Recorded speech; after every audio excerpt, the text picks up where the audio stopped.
বাংলার উঠতি তারকা ইধিকা পাল ঢালিউড সুপারস্টার শাকিব খানের বিপরীতে প্রিয়তমা সিনেমায় অভিনয় করে এক লাফে জনপ্রিয়তার শীর্ষে পৌঁছে যান। সিনেমাটি শুধু ব্যবসায়িক সাফল্যই পায়নি, দর্শকের হৃদয়েও জায়গা করে নিয়েছে শাকিব ইধিকা জুটির রসায়ন।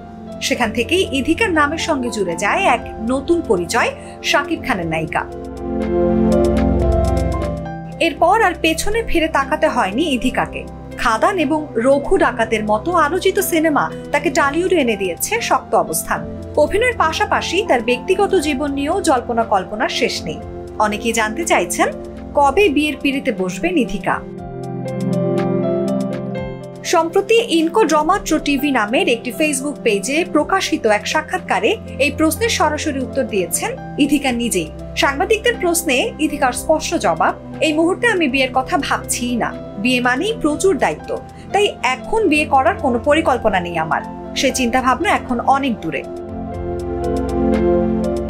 অভিনেত্রী আরো বলেন, আগামী 10 বছরে আমি অনেক কাজ করতে চাই। একজন ভীষণ ব্যস্ত অভিনেত্রী হতে চাই, যা সারাটা বছর কাজ নিয়ে কেটে যাবে। এখন আমার মূল উদ্দেশ্য নিজের কাজে ফোকাস করা। এছাড়া ব্যক্তিগত জীবন নিয়ে এখন চিন্তা করার সময় নেই। তবে ব্যক্তিগত জীবনে যতটা গোপনীয়তা, পেশাগত জীবন কিন্তু রীতিমতোই জমজমাট। টলিউডে ইধিকার অভিষেক ঘটে সুপারস্টার দেবের বিপরীতে, সেটাও একেবারে ব্লকবাস্টার সিনেমায়। এমন ভাগ্য কজনের হয়? জানা গেছে শুরুর দিকে ইধিকার প্রথম সিনেমা হওয়ার কথা ছিল সোহমের বিপরীতে, কিন্তু কিছু জটিলতার কারণে সেই প্রজেক্ট মুক্তি পায়নি। শেষমেশ দেবের সঙ্গেই তার বড় পর্দায় অভিষেক ঘটে এই নায়িকার।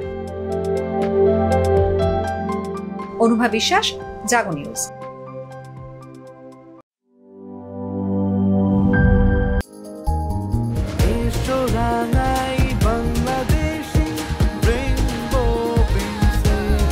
রেইনবো পেইন্টস, ছড়াও জীবনের রং।